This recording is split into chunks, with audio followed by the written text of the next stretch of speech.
that void is inexplicable. Anyone who has ever lost anyone, mother, father, auntie, whoever, somebody dear to your life, that void is inexplicable. And what I found solace in is in family and friends and, just people who care about you. And I wrote this piece about someone who cared about me through the ups and downs. I got my fam here, man. It's everything to me. My fam is here. They right there.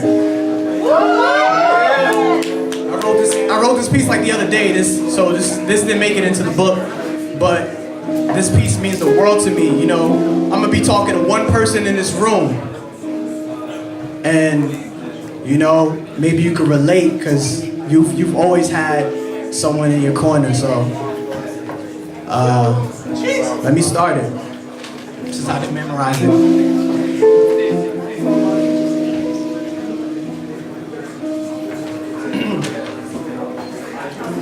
You were the one who texted me to come back to the hospital. You and her communicated through telekinesis. I synced it. Y'all ain't low. We've been brothers for over a decade ago. Since baggy suits, that trip to Philly to turn it up at parties we had no business attending, to almost getting into fights at said parties, to fighting each other. You stubborn like Haitian. You obsess over loyalty. I disappoint you like you disappoint yourself. I forgive you, but can't forgive myself. We are both ravaged souls who grew up quicker than we would have liked. Our childhoods buried with our parents. We share stories about our mothers with bathing eyeballs and throats that have to be cleared every other sentence. We speak like once every 6 months. Because we got issues. In every sense of the word. We lose time like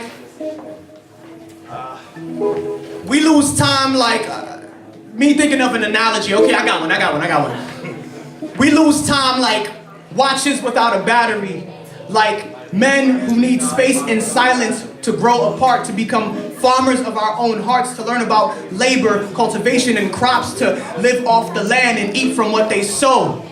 So although I never had a sweet tooth, humble pie started to taste better when it brought us brothers back together. We thicker than blood. We thinner than water. Our bond is Holy Spirit invisible. Only God knows how much we love one another. I could never explain it to you myself. So when we reunite for the 100th time at our favorite bar, reminiscent over realness from senses slowed up like tires rolling at red lights from the Cadillacs crawling in our system, you revealed to me a 5-year-old secret that you kept with my mother. About the time she held you in her eyes a week before she died and told you to look after me, and how your name took on greater meaning in this moment than ever before.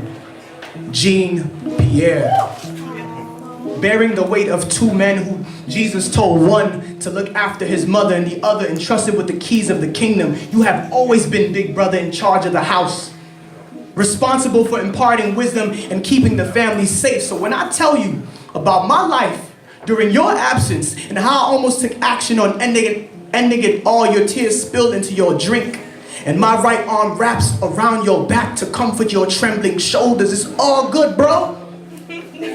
Cause we 15 years in with forever to go. Yeah.